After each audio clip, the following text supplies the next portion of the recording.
Hello everyone, welcome back to my Sunday special lunch mini blog. তো আজকে কিন্তু আমি ব্লগটা টোটালি বেঙ্গলিতে বলছি, কারণ আমি একজন বেঙ্গলি, এতদিন হিন্দিতে বলেছিলাম। আর আজকের এই রান্নাটা বেঙ্গলি স্পেশাল রান্না, এটা হচ্ছে কুমড়ো ডুগো রান্না। তো এটার মধ্যে আমি কি কি দিয়েছি দেখুন। এটার মধ্যে আমি পাঁচফোড়ন সম্বার দিয়ে কুমড়ো, আলু, ঝিঙে দিয়ে অল্প নেড়ে নিয়েছি হলদি নুন দিয়ে, এবং তারপর আমি ডুগোগুলো দিয়ে দিয়েছি, তার মধ্যে হলদি এবং নুন দিচ্ছি।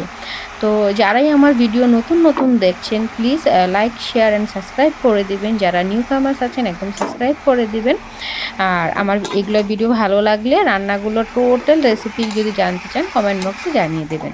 তো দেখুন, এটার মধ্যে অন্য কোনো মশলা লাগে না, ওটার মধ্যে শুধু আপনারা হলদি এবং লবণ দিয়ে দিবেন, এবং ওইটাকে কম আগুনে আস্তে আস্তে করে সেদ্ধ করে নেবেন। ওটাতেই এটা রান্না হয়ে যায়। আমি আরও আলাদা করে কোনো রান্না দিই না। হ্যাঁ, কাঁচা লঙ্কা অল্প চিড়ে দিয়ে দিয়েছি।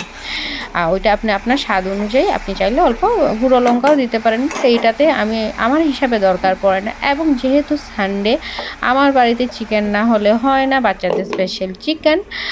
যদিও ওর বাবার মাটন পছন্দ, বাট চিকেনটা মাটন সবসময় খাওয়াটা ভালো হয় না, যেহেতু সানডেতে আমার চিকেন আসতেই থাকে। দেখুন, আমার ঘরে কিন্তু চিকেন লেগ পিসটাই বেশি ব্যবহার।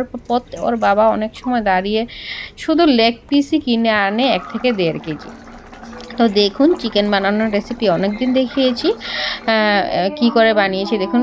রান্না হয়ে গেছে আমার কুমড়োর ডুগো এবং চিকেন। তো আমি আমার ভাত নিয়ে নিয়েছি, আর ওইখানে ডুগো নিয়ে নিচ্ছি, একটা লেবু নিয়ে নিয়েছি, শসা নিয়েছি, শসা কাটা আছে। তো দেখুন, ডুগোটা দেখতে যতটুকু ভালো লাগছে, খেতেও টেস্টি, এবং চিকেন লেগ পিসটা দেখে তো আমার মনে হচ্ছে অনেকেরই মুখে জল এসে যাবে। আমার ফেভারিট চিকেন লেগ পিস, আমার বাচ্চাদেরও চিকেন লেগ পিসটা অনেকটা পছন্দ। তো ভিডিও যদি ভালো লাগে থাকে, লাইক, শেয়ার অ্যান্ড সাবস্ক্রাইব করে দেবেন, এবং আমি একটা আলুও নিয়ে নিলাম। Bye bye.